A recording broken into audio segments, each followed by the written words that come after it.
Hi friends, তোমরা সবাই কেমন আছো? নিশ্চয়ই ভালো আছো, আর আমিও খুব খুব ভালো আছি। আর দেখো, আজকে গ্রহণ ছিল, তো গ্রহণে স্নান টান করে আমরা চলে আসলাম মুকুন্দপুরের শ্যামসুন্দরী কালীমার মন্দিরে আমরা চলে আসলাম। আর এখানে প্রসাদ খাওয়ানো হয়, আজকে অনেক জায়গায় প্রসাদ খাওয়ানো হবে। আর যেহেতু গ্রহণ লেগেছিলো, আমাদেরও স্নান টান করে আসতে অনেকটা লেট হয়ে গেছে। তো এখন বাজে রাতে 9টা, আস্তে আস্তে রাতে 9টা বেজে প্রচণ্ড ভিড়। আমরা লাইন দিয়ে দাঁড়িয়েছি, আজকে শাড়ি দেওয়া হবে, কিন্তু আমরা যখন এসে পৌঁছেছি তখন আমরা শাড়ি পাইনি, অনেকটা লেট হয়ে গেছিলো। একটুখানি প্রসাদ পেয়েছি, মাকে দর্শন করে চলে গেলাম। আর ভাবলাম যে একটু মায়ের বস্ত্র পেলে মনটা ভালো লাগতো, কিন্তু পেলাম না, অনেকটা দেরি গেছে। দেখো শিবটা, দেখো মহাদেবটা এতটা সুন্দর লাগছে, মানে দেখে মানে এতটা ভালো লাগছে, তোমাদেরকে একটু দেখিয়ে দিলাম।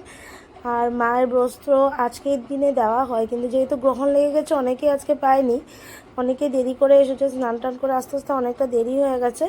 তার জন্য রাত্রে 9টার পরে আর সব শেষ হয়ে গেছিলো বলে আমরা অনেকেই পাইনি, চলে গেছিলাম মায়ের দর্শন করে।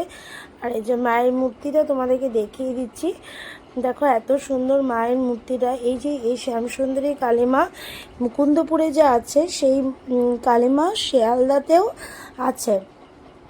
যে এইখানে প্রথমেই ছিল, তারপরে এখান থেকে শ্যামসুন্দরী মাকে শিয়ালদাতে নিয়ে যাওয়া হয়েছে। আর এখানেও শ্যামসুন্দরী মাকে প্রতিষ্ঠা নতুন করে করা হয়েছে। এই শ্যামসুন্দরী মা বাচ্চার রূপে এসেছিলো। আমরা একবার যে একটা ভিডিওতে তোমাদেরকে দেখিয়েছিলাম, আগের ভিডিওটাতে শিয়ালদাতে গেছিলাম, সেখানেও মায়ের মূর্তিটা আছে। এখান থেকে নিয়ে যাওয়া হয়েছিল শ্যামসুন্দরী কালী মাকে বাচ্চার রূপে পূজিত হওয়ার সাথে চাল, কলা, চকলেট এগুলো নিয়ে গিয়ে এগুলো মায়ের মন্দিরে নিয়ে যাওয়া হয়। তো এই শ্যামসুন্দরী মায়ের মন্দিরে আসলে অনেকটাই মনটা ভালো হয়ে যায়। আজকে যেহেতু দোল খেলা, সেহেতু আজকে দোল পূর্ণিমাতে মায়ের মন্দিরে আসলাম, গ্রহণ করে স্নান টান করে সবাই এসছে।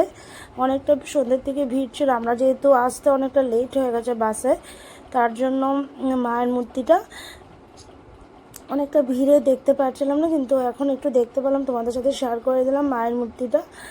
আর দেখো সাথে জগন্নাথ ঠাকুর আছে, অনেকটা অনেকটা ভালো লাগে এই মন্দিরে আসলে। আর বস্ত্রটা পেলেও তোমাদেরকে দেখাতাম, কিন্তু ভাগ্যটা হয়নি, বস্ত্র শেষ হয়ে গেছিলো, অনেকে পায়নি।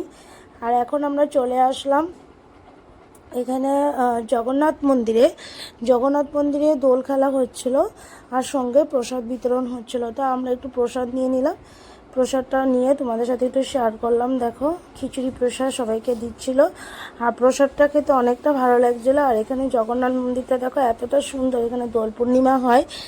আর যেহেতু গ্রহণ লেগে গেছিলো, সবাই বাড়ি চলে গেছিলো, স্নানের পরে সবাই এসে এখানে দোল পূর্ণিমাটা করেছে। আর দেখো এতটাই ভালো লাগছে এখানে, মানে এতটা সুন্দর করে সাজিয়েছে, তোমাদের সাথে একটু শেয়ার করে দিলাম জগন্নাথ মন্দিরটা। আমরাও একটু দোল টোল খেললাম তখন। আর এই যে আমার কৃষ্ণকে এসে বাড়িতে এসে পুজো দিয়ে দিলাম কৃষ্ণ ঠাকুরকে। আর কৃষ্ণ ঠাকুরও আজকে গ্রহণের পরে একটু দোল লাগিয়েছিলাম, সকালেও লাগিয়েছিলাম, আর একটু গ্রহণের পর প্রসাদ দিয়ে দোল লাগিয়ে। আজকে ভিডিওটা এ পর্যন্ত, চলো টাটা, বাই বাই, সবাই সুস্থ থাকো, ভালো থাকো। তোমরা কিভাবে দোল কাটিয়েছো সবটাই বলবে। আর একটু কিছু ভিডিও আছে তোমাদের সাথে পরে শেয়ার করে দেবো। টাটা, আজকে পর্যন্ত ভিডিওটা এখানে শেষ করলাম। টাটা, সবাইকে হ্যাপি হোলি।